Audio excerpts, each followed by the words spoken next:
Tror du att vi på en dag idag kan få lära mig att få iväg flugan? Ja. Har vi hämtat lite prylar då? Yes. Och så ska du stanna spötoppen ungefär klockan 10 och klockan 2. Nu börjar det se riktigt bra ut. Det känns jättebra. Otroliga betesfisk som kokar i ytan där borta. Ja! Tjock romstimhona. Ja, det är sant! Va? Är du beredd med hoven? Det här får inte missas liksom om det här är min första gädda någonsin på fluga. Emma, du är ju en rutinerad gäddflugfiskare. Stämmer. Jag har aldrig fiskat fluga i hela mitt liv. Nej. Tror du att vi på en dag idag kan få lära mig att få iväg flugan? Ja, absolut. Idag har vi ju en fantastisk morgon i skärgården. Men det är ganska svaga vindar, strålande sol och det har varit kallt i natt. Ja. Hur påverkar det när det gäller just gäddflugfisket? Alltså när det blir så här kallare så går gäddan ner och ställer sig på botten. Så det blir inte flytlinor utan vi kommer köra lite mer sjunklinor och intermediate så att vi kommer ner till där fisken står. Vi kan kolla lite på vad man behöver för prylar och sådär. Absolut, vi kör. Har vi hämtat lite prylar då? Yes, nu är vi redo för att köra igång. Då får du visa mig vad allt det här är egentligen. Absolut. Ett sånt här flugspö som man fiskar gädda med då, vad är det som är speciellt med det? Liksom, är det starkt eller? Alltså det är viktigt att många gäddflugor är ganska stora. Liksom om du jämför med kanske om du flugfiskar regnbåge så är det ju så här små flugor. Ja. Så här behöver du lite mer liksom, styrka i spöet. Ja. Så då brukar då finns det olika klasser på spön som man kan använda sig av. Och för gäddflugfiske så kör jag klass 9 spön. Klass 9? Ja, och är det är ett lite kraftigare spö? Ja. Och rullen då, vad är liksom poängen med den? För man har ju sett att när folk fiskar att man vevar ju inte på rullen. Nej, rullen är ju inte samma riktigt typ av användningsområde som vid spinnfiske. Utan det är mer när man snackar flugfiske så är det mycket linförvaring. Ja. Men du vill ju ändå fortfarande ha en okej broms eftersom att som alla vet så kan gäddor dra iväg en del. Absolut. Så du kan visa hur flugrulle ser ut. Sådär. Okej. Så då är det först backing på rullen. Det är det här röda som man ser här? Alltså. Precis. Eftersom att fluglinan inte är jättelång så måste du ha backing ifall gäddan rusar. Hur lång är själva en fluglina då? Typ 30 meter. Okej. Så att, och då, ja det räcker inte om en fisk rusar. Nej. Så då har du backing först. Och sen så har du den här tafsen då längst ut. Ja, det får du visa. Absolut. Men då kan vi börja med att vi trär på linan på vår spänn. Ja, all right. Här sitter en rulle ser jag. Precis, så jag ska fästa min rulle först. Är det här också klass 9 då? Ja. Ja. Så ett bra tips när man ska så här, trä linan på spöet. Ja. Det är att du först drar ut lite lina och sen viker den dubbelt. Så här, när du tar igenom. För att då om du sen tappar den. Ja, det har jag gjort många gånger med mitt spinnspö också. Då går den inte Då igenom. får man börja om från början. Precis, så här om du viker en dubbelt från början då slipper du det här med att göra om det flera gånger. Ja, okej. Jag ska göra likadant då. Gör det. Men du, den här fluglinan då, den sa du tidigare att man... den finns ju liksom antingen så flyter den eller så sjunker den eller så ligger den lite mitt emellan och svävar. Precis, en så kallad Ser intermediate. man det på linan eller? Liksom det är bara... Alltså det står på när du köper linan men sen brukar de komma i lite olika färger också. Det var fluglinan. Det var fluglinan. Eller hur? Yes. Och då var ju nästa steg då att sätta på en tafs. En nylontafs, precis. Visa lite, hur funkar det då? Då har vi först en nylontafs som är kopplad till själva vajern längre fram. Och då är det viktigt att du har bra kraft i nylontafsen så att den orkar liksom vända ut flugan. Ja. Så när du ska knyta på en sån då kan du välja 2 olika alternativ. Det finns färdiga gäddtafsar som du kan köpa. Eller så kan du köpa så här laxtafsar som brukar komma i så här 2-pack. Ja. Men om du tar hela den här så är den alldeles för lång. Så då tar du övre delen av tafsen som runt 1,10 av den. En dryg meter? Ja, precis. På intermediate, för fiska med intermediate-lina. Och sen ska vi göra öglor i varje ände så att du snabbt kan koppla mellan fluglina och vajertafs. Okej. Ska vi göra en knut som heter Perfection Loop. Så du gör du. Det är en ögle, det ska bli en Det är en ögle. ögleknut Ja. liksom, så att du så gör du som ett P. Okej. Så här lägger linan över. P. Mm. Så drar den bakom här. Mm. Och lägger den framför och låser fast den där med tummen. Ja.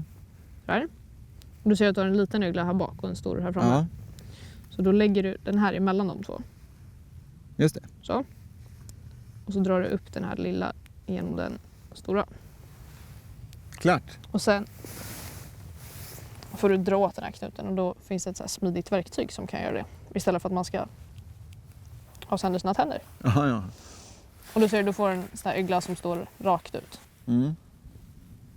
Och så gör vi en sån i varje ände. Ja. Så är det jättesmidigt att byta sen. Det blir nästan som en fyrstegsraket det här. Ja, eller hur? precis. Först har vi liksom backing, så har vi fluglina Lina. och så har vi den här Nylontofsen tafsen. som vi har gjort. Men då ska vi ha den här, Vajertafsen. och det är egentligen för att gäddorna har vassa tänder. Precis. Och då har vi, då finns det två olika typer av tafsar. Här har vi en som du ser att det sitter en krok på redan Ja, från början. Och det är tafsarna vi använder när vi fiskar med tubflugor. Okej. Och sen har vi den här tafsen med så här fast attachment klipp på slutet. Ja. Och det är för att fiska med vanliga krokflugor.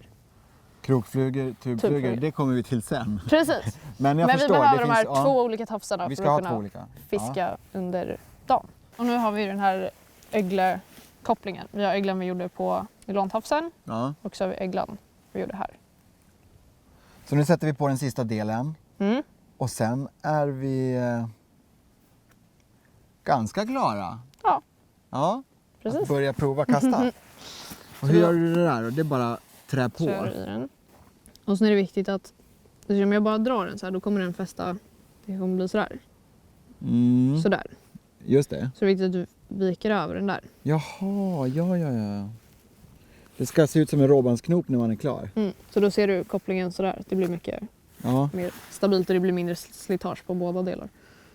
just det. Och så fort liksom om du drar en fisk då drar den ju tajt. Ja, ja. liksom. Så att då har du din tafs redo. Härligt. Alla 4 steg. Ska vi sticka ut på vattnet då? Ja. Det har börjat blåsa lite nu. Det är bra. Så det känns lite lovande. Ja. Nu kör vi. Får du visa flugorna där ute sen. Absolut. Ja.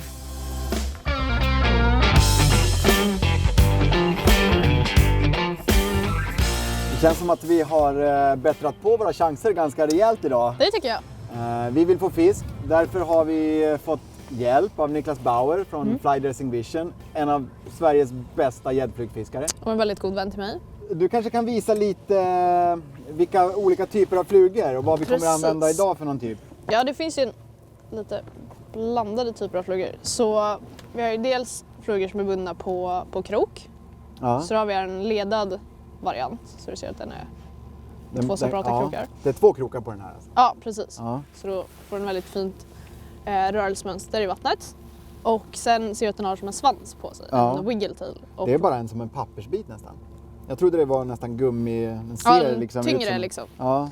Och så vad den gör är att den skapar så här vibrationer och ljud i vattnet. Så har vi en liten diverfluga här och då ser du att den har det här huvudet. Här En framme. hatt. Precis, en liten hatt. Ja.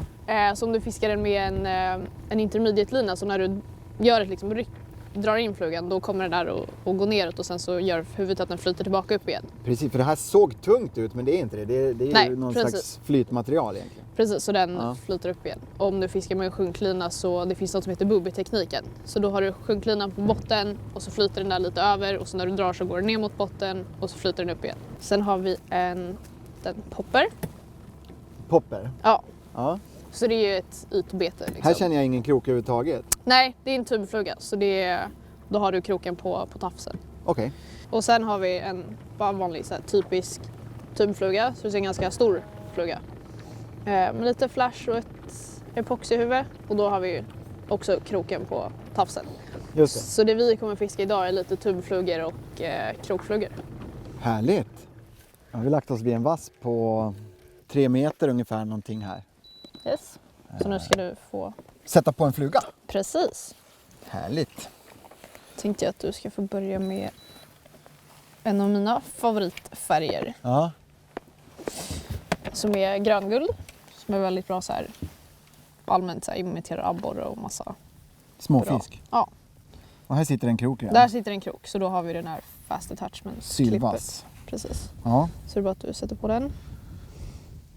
Jag tänkte då börjar du med lite mindre fluga eftersom att så här, komma igång med kastningen. Betyder det att jag får bara liten fisk också eller? Nej, absolut inte. Ska jag ställa mig här framme eller? Ja, så ska du sätta på den här först. Jaha. Med en så kallad linkorg. Okej, var ska Så jag då ha sätter du den? den runt midjan. Här framme eller? Du Liksom ska på ha den sidan? Precis, på sidan. Så att den hänger lite ner där.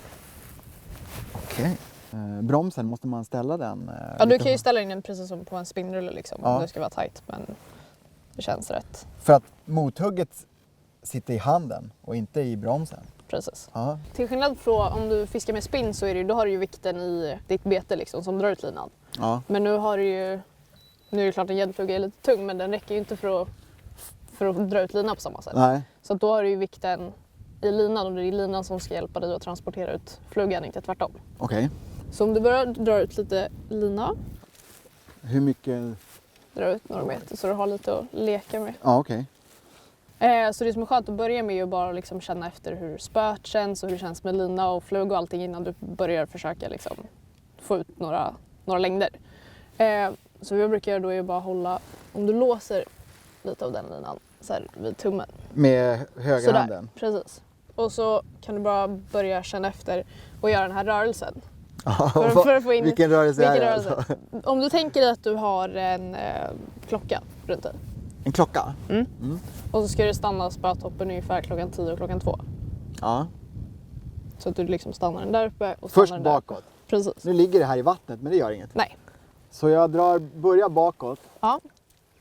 Där. Och så gäller det att få in den här pendlingen däremellan. Och vad som är viktigt för att spöet ska kunna så här ladda med lina och allting, det är att du gör så här tydliga stopp. Distinkta liksom? Distinkta stopp. Jag brukar tänka att du står, om du har en vägg bakom dig och så har du en vägg framför dig. Så att när du slår bak så slår du i spöet i väggen liksom. Och så slår du i det framme. Och du behöver inte ta i. Nej, jag kände att jag tog i där. Men det var Känns ganska det... mycket att tänka på här på en gång känner jag. Det är Känns liksom... det ovant med ett gäddspö? Det känns jätteovant. Men... Ja, du får säga om jag drar för långt eller för kort eller... Men du kan börja fortsätta och bara känna efter lite. Och så du kan tänka på är att lås handleden till spö. Ja. Du ska jobba med liksom armen. Så det är armen Sådär, som ska göra liksom. din rörelse om du tänker att du står här. Underarmen? Precis. Så det är där din kaströrelse liksom sitter. Ja. Nej men det känns bra. Jag blir lite trött i armen direkt känner jag. Men det är nog att jag spänner mig också. lite sådär. Man vänjer sig efter ett tag också. Men det där börjar se jättebra ut. Så du ska gå vidare nu är att nu vill du börja få ut lite mer lina. Ja, för nu hade jag ju bara den linan som redan du är var låst, ute. liksom. Ja. Precis. Och sen ska du börja liksom jobba med lite mer den här linan du har. I korgen? Precis. Ja. Så nu ska du liksom så här mata ut mer lina med dina kast. För att nu hade jag ju bara den linan som var ute liksom. Precis, så har jag du den åkte låst. inte ut någon mer lina. Nej, exakt. Nej. Utan då har du den låst med fingret. Ja. Så vad du gör då är att du, när du kommer här, så här med ditt framkast, då släpper du på dig. Och så släpper du och så nyper du åt. Okej. Allting i vänsterhanden. Bakåt. Och så matar du ut.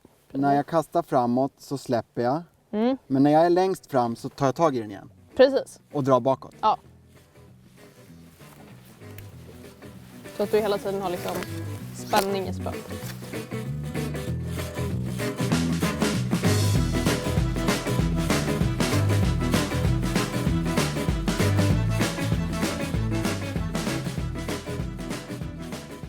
Men nu börjar kastningen se mycket bättre ut. Jag kommer några meter i alla fall. Ja, absolut. Nu börjar du liksom kunna fiska. Vad ska jag tänka på då när jag När du tar in flugan sen? Det som är viktigt är att du har spötoppen ner nära vattenytan. Ja. Och att du drar in linan liksom rakt längs med spöet. Om du förstår vad jag menar. Ingen vinkel mellan Nej, utan lina och liksom spö. rakt mot. För då har du bra kontakt med linan om en fisk kommer och hugger. Men det jag märker är att det går bättre för mig om jag tar det väldigt lugnt än om jag liksom tar i och försöker komma långt. Men det är ju en vanlig grej som folk tänker just där att så här, man ska ta i och då kommer man långt. Fast det är ju helt tvärtom. Emma, Yes! jag hade ett hugg. Ja, jag såg det. Spännande. Ja, men jag visste inte riktigt, jag var inte tillräckligt snabb tror jag. Vad ska man tänka på om man får ett hugg och gör ett mothugg? Det du ska tänka på är liksom att du drar med den handen samtidigt som du lyfter spöet. Så du får så här bra spänning och kontakt med fisken. Men sen är det en vanlig sak också. Du var kanske inte riktigt beredd på att du skulle hugga där. Nej, jag var faktiskt inte det. Nej. Men jag tror det är bra om du kör lite längre kast nu. Att jag kör lite täcker här ute eller? Ja. Det finns fisk här. Det var ju otroliga betesfisk som kokar i ytan där borta. Ja. Och det ser ut som att de är på väg hitåt. Vi hoppas att det är någon rovfisk som jagar hit dem. Nu kommer betesfiskstimmet där. Det bara sprätter i ytan där. Och där var det en rovfisk! Nu kommer jag inte kunna kasta så långt. Men så sakteliga så tror jag de kommer åt vårt håll. Jag har haft lite följare längs kanten här. Säkert 3 följare har jag haft. Men de har inte huggit på den här flugan. Så nu är tipset att byta till en rödsilver. Så får vi prova om det kan trigga igång dem här istället. Det är sjukt spännande i alla fall. Nu ska vi ta en. Spännande. Ja, det är spännande. Nej, men den var ju där! Den var ju precis bakom igen! Det där var det var säkert i alla fall en 3 kilos gädda. Som var precis bakom och jag bara nonchalant drog upp flugan i vattnet och då vände den precis upp vid ytan. Vad roligt det var. Nu är vi igång. Ja, verkligen. Jag känner att jag är lite sådär trött. Jag spänner mig lite grann fortfarande. Ingen gädda som vi har fått upp ännu. Nej. Men jag tror att den kommer efter lunch.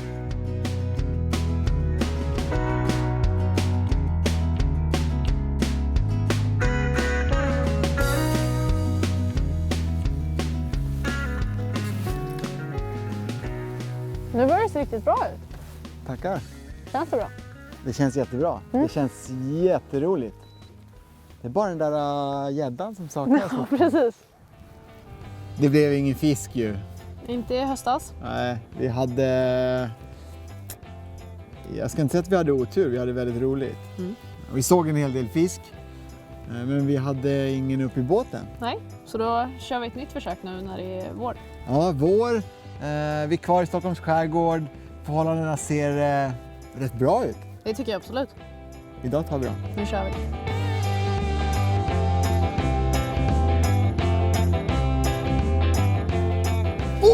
Ja! Emma! Där! Nej! Nej! Nej! Da! Såg du? Den såg hyfsad ut Ja. den där. Jävlar vad det bara drog i spöet. Såg du? Det bara... Nu är det bara att göra samma sak igen fast uppe i båten den här gången. Man var väl inte heller så länge. Det är sant! Va? Om jag hade tittat lite mer koncentrerat där, då hade den kanske hunnit liksom... Eller hur? Ja, det finns ju fisk. De var där ändå. Snyggt, Emma.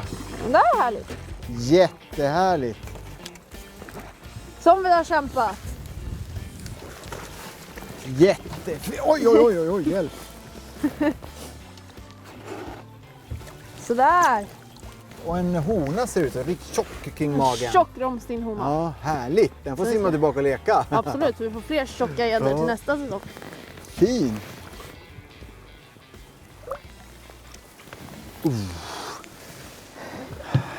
Ja. Där satt den. Nu Ja, är det din tur. nu är det min tur. Bra! Emma! Snyggt! Emma! Det här är faktiskt en fisk. Det är en Och nu fisk. hoppas vi att det inte är en gädda. Men Grymt, det vore väl Andreas. nästan märkligt, va? Ska vi ta den handsken? Jag är Är redo du med beredd med hoven. hoven? Det här får inte missas Nej. liksom om det här är min första gädda någonsin på fluga. Jag är redo. Då ska du bara få in den i hoven också. Jag tar det lite lugnt här. Ja. Jag vet inte riktigt hur, men jag drar bara in den Ja. försiktigt så här. Ja! Ja! Ja, snyggt! Ska vi börja med att ta bort den så. Så. Kan vi lägga undan det. Men det var så skönt, det var så här bara... visste inte riktigt hur man skulle styra den liksom. Där ja. Där vet du! Ja. Lång fin fisk, smal. Utläckt. Skickar i den här. Absolut. Ja. Pigg. Det gick ju! Det gick. Yes! Där var Tack du för värd. det. Ja, det var belöningen. Ja, nu kom den. Det var en härlig belöning. Väldigt speciell känsla liksom om man aldrig har Känt på det fångat förut. en fisk på fluga förut. För att det var som, ja, kändes väldigt mjukt. Det är liksom den bästa. Nära, man det känner sig nära fisken. det bara- Liksom. Ja, jäkligt skönt alltså. Tack för lektionen Emma, vilken dag vi har haft. Fantastiskt. Jätteroligt och känns som att jag verkligen har fått prova på det här nu och blivit riktigt sugen på det. Och det har varit jättekul att se dig utvecklas. Ja, det gick ju ändå ganska fort måste man säga, Ja. om jag får säga det själv. Jo men det tycker jag absolut. Du Sen har jag ju bränt några fiskar. Ja, några fiskar. Men jag har landat också. Ja, du har ju landat en jättefin fisk. Tack också för att ni har kikat och hoppas att ni också har blivit nyfikna på gäddflugfiske. Ut och prova!